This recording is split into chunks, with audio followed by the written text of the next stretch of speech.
નમસ્કાર મિત્રો, અમારા નવા વિડીયોમાં આપનું હાર્દિક સ્વાગત છે। આજે આપણે વાત કરીશું કૃષ્ણકુમાર બાપુની ખાનદાની વિશે। સૂરજનારાયણ લાંબી માથાકૂટમાં ઉતર્યા વગર રોંઢા વેળાના તપારાને રથના ભંડકિયામાં હજી નાખતા હતા ત્યારે જ એક મહેનતુ નરવો શીભડા જેવો ખેડૂત એના ખેતરના ખળામાં એકાએક ઢળી પડ્યો અને ખાખી પહેરવેશનો કોક અમલદાર ઘોડો દોડાવીને દૂર દૂર જતો રહ્યો। ઘટના બની મહુવા તાલુકાના બેલમપર ગામના સીમાડે। અરે એ છોકરાઓ! ખેતરમાં કામ કરતી ખેડૂતની ઘરવાળીએ ફાટતી આંખે એ જોયું અને છોકરાઓને આંગળીએ વળગાડીને ખળા તરફ દોડી। અરે રામ! છોકરાઓ, તમારો બાપો પડી ગયો! અને દૂર દૂર દોડે જતા ઘોડાની ઉડતી ખેપટ બાજુ રાતી આંખ કરીને પટલાણી ઉખળી ગઈ। ભમરાળો એ ફોજદાર ઘોડો લઈને આયો તો કાં તો મારથી કાં તો બીકથી અને મુઠ્ઠીઓ વાળીને બાઈ ધણી પાસે આવી પહોંચી। ખળાની પાળીએ મૂકેલી ભંભલીમાંથી ટાઢું પાણી લઈને એણે પતિના માથા પર ચાટ્યું, પછી સાડલાના છેડાથી વહાર નાખ્યો। શું થયું? થોડી વારે ધણીએ આંખ ઉઘાડી એટલે ઘરવાળી રૂંધાતા સાદે બોલી, કામ કરતા કરતા પડી કેમ ગયા? ફેર ચડ્યા? આદમી હતાશ સ્વરે બોલ્યો। આંખે લીલા પીળા દેખાયા। બાઈ વળી પૂછી રહી, કોઈ દી નહીં ને આજ શાના ફેર ચડ્યા? રોયો ફોજદાર એનો ઘોડો લઈને આવ્યો તો એણે જુવાર માગી હતી। આ ઢગલામાંથી અડધો અરધ ખેડૂતે જુવારના ઢગલા સામે જોયું। અડધો અરધ? બાઈની આંખો રાતી થઈ। આ જમીન અને કૂવાનો ધણી તો ભાવનગરનો રાજા છે।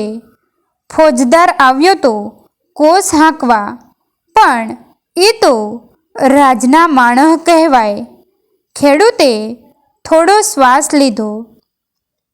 મને કહે કે આમાંથી તારે અડધી જુવાર આપવી પડશે। કાલ બપોરે હું ગાડી લઈને ભરવા આવીશ। ભરવા શોતે આવીશ? એને સારું? ના, રાજ સારું। રાજ માગે છે, રાજ માગે છે, રાજ! રાજનો ધણી તો બાપુ કૃષ્ણકુમાર છે।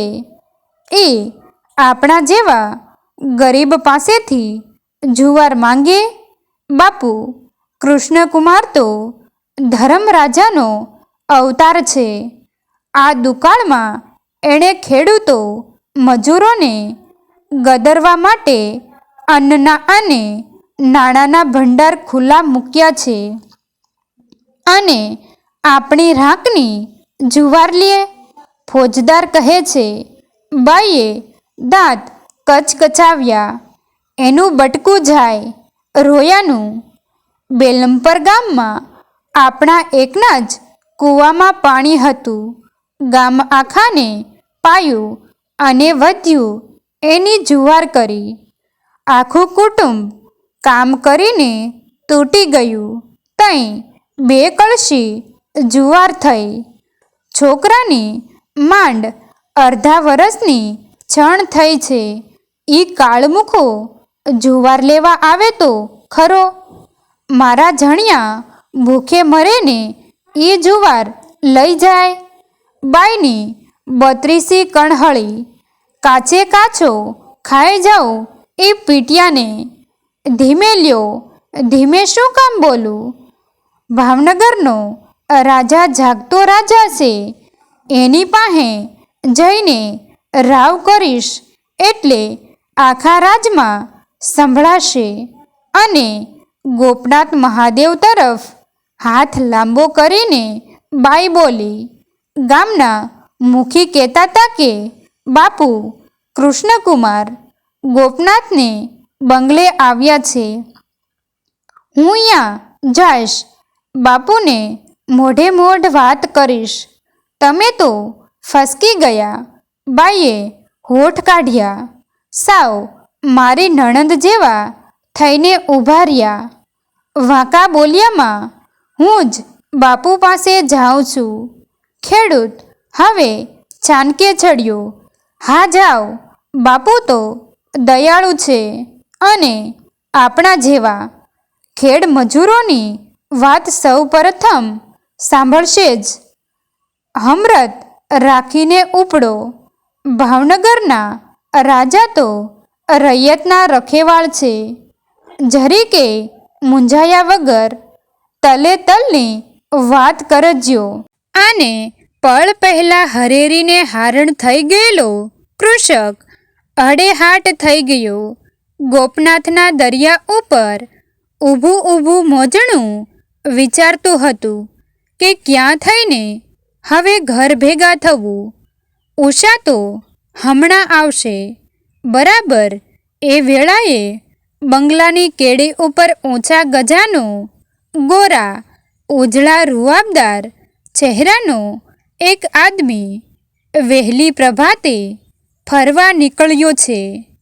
હાથમાં સોનેરી મૂઠની લાકડી છે. માથા પર રૂવાળી ટોપી અને લાંબી લાંબી ડાફોથી આગળ વધે છે, પણ એકાએક અટકી જાય છે. ફરવા જવાની કેડી ઉપર ખેડૂ વર્ણનો એક આદમી નધણિયાતી ગાંસડીની જેમ પડ્યા જેવું બેઠો છે.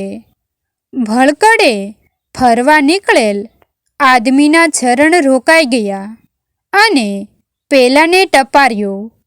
કોણ બેઠો છે ભાઈ? હું. પેલા બેઠાડું આદમીની જીભે લોચા વળ્યા. એ કાંક કહેવા માગતો હતો, પણ અંધારામય પ્રભાવક લાગતા આ આદમીને જોઈને એ ડરી ગયો. હા બોલ ભાઈ, મૂંઝાશમાં ફરવા જનારે ગરવાઈથી પૂછ્યું. અત્યારમાં અહીં કેમ બેઠો છે? મારે બાપુને મળવું છે. કૃષ્ણકુમારને? હા બાપા. કાંઈ કામ છે? ક્યાંથી આવ છો? મહુવા પરણગાણાના બેલમપર ગામથી. હું રાજનો ખેડૂ છું. મારે બાપુને વાત કરવી છે. ગાંસડી જેવો માણસ થોડો હરમતમાં આવ્યો. આખી રાત હાલ્યો તઈ આયા પોગ્યો. મેં સાંભળ્યું છે કે બાપુ બંગલે છે. હું અરજ કરવા આવ્યો છું. ભલે ચાલ. પેલા ફરવા જનારે પાછા પગ ઉપાડ્યા. ફરવાનું માંડી વાળ્યું. ખેડૂત થોડો ગભરાણો. ક્યાં લઈ જાશો? બાપુ પાસે. કદાવર જણ હસ્યો. તારે બાપુને મળવું છે ને? હા બાપા. બાપુ મળે તો ભારે કામ થાય. હું ક્યાંથી ઠેઠ આવ્યો છું. બાપુ અહીં જ છે અને તને જરૂર મળશે. પેલા અજાણ્યા પ્રભાવક આદમીએ ખેડૂતને સાથે લીધો. બંગલાની પરસાળમાં આવીને એણે ફરવા જવાના બૂટ ઉતાર્યા.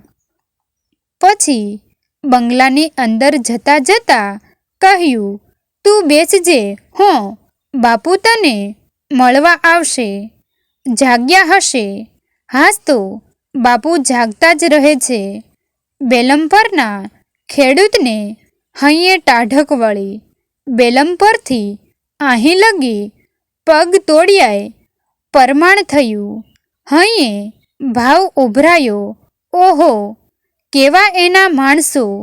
બચારો જીવ ફરવા જતો હતો એ મારી સારું થઈને બંધ રાખ્યું. ઘરવાળી કહેતી હતી, એ 16 આના. બાપુ તો દયાનો અવતાર જ હશે ને?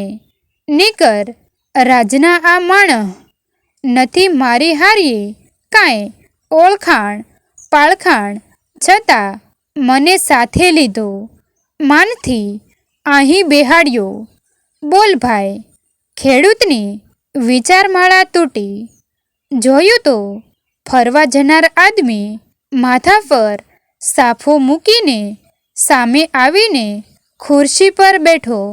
તમે ખેડૂ વળી પાછો લોચો પોચો થયો. હું કૃષ્ણકુમાર.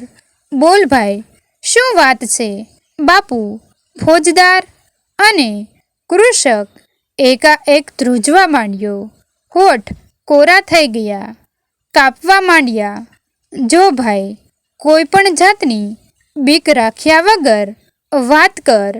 મૂંઝાશમાં ખેડૂત ધ્રુસકે રોઈ પડ્યો અને રોતા રોતા એણે માંડીને વાત કરી.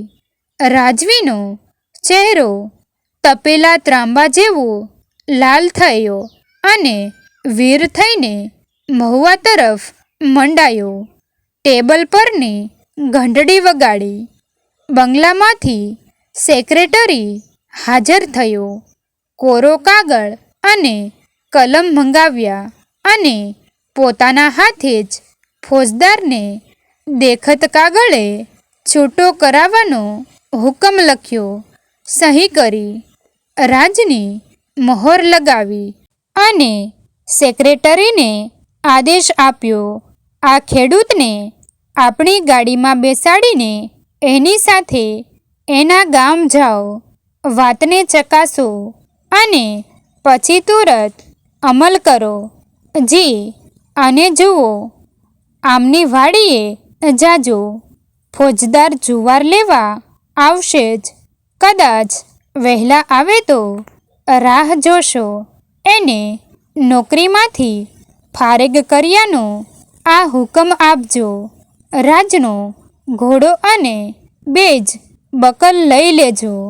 બપોર થવાને થોડી વાર હતી. બેલમપરની વાડીએ બાઈ અને છોકરા ગોપનાથની દિશામાં જોઈને વિમાસતા હતા. એ જ વખતે ફોજદાર બળદગાડી લઈને આવ્યો. ફોજદાર કંઈ પણ હુકમ કરે એ પહેલાં તો દૂર દૂરથી મોટર ગાજવાનો અવાજ આવ્યો. મોરલા બોલ્યા, ધૂળના ગોટા ઉડ્યા અને જોતજોતામાં ખેતરો વટાવતી આંકવા લેતી મોટરકાર વાડીના શેઢે આવીને ઊભી રહી. હરખ ઘેલો બનેલો ખેડૂત ઠેકડો મારીને ગાડીમાંથી ઉતર્યો. બૈરી અને છોકરા હરખતી આંખે એને વીંટળાઈ વળ્યા. રાજની ગાડી જોઈને ફોજદાર સાહેબના ડોળા છાશ પાણી થઈ ગયા. હવે ભાગીને ક્યાં જવું? 3:30 કાંકરી ભેગી થઈ ગઈ હતી. લો, ફોજદાર સાહેબ! રાજના સેક્રેટરીએ મહારાજા સાહેબનો હુકમ ફોજદારને આપ્યો. ઘોડો અને બેજ બકલ સુપ્રત કરો, પછી ચાલતા થાવ. ગરીબના હાલ્લા ફોડવા તમને રાજે રાખ્યા તા. જાઓ. ફોજદાર સાહેબની નોકરી વગરના થઈને ચાલતા થયા. બેલમપર ગામમાં આ વાતની જાણ થઈ અને હરખભેર ગામેડું વાડીએ ઉમટ્યું. સૌએ મહારાજા કૃષ્ણકુમારનો જય જયકાર કર્યો. મિત્રો, તમને જો આ વિડીયો પસંદ આવ્યો હોય તો વિડીયોને લાઈક અને તમારા અન્ય સગા સંબંધી મિત્રો સાથે વિડીયોને શેર કરવાનું ભૂલતા નહીં. અને આવા જ નવા જીવન ઉપયોગી, જીવનમાં કંઈક નવું કરવાની પ્રેરણા મળે, કંઈક નવું જાણવા મળે તેવા વિડીયો જોવા માટે અમારી ચેનલ સાથે બન્યા રહો. થેન્ક યુ મિત્રો. મળીએ છીએ એક નવા વિડીયો સાથે. આભાર.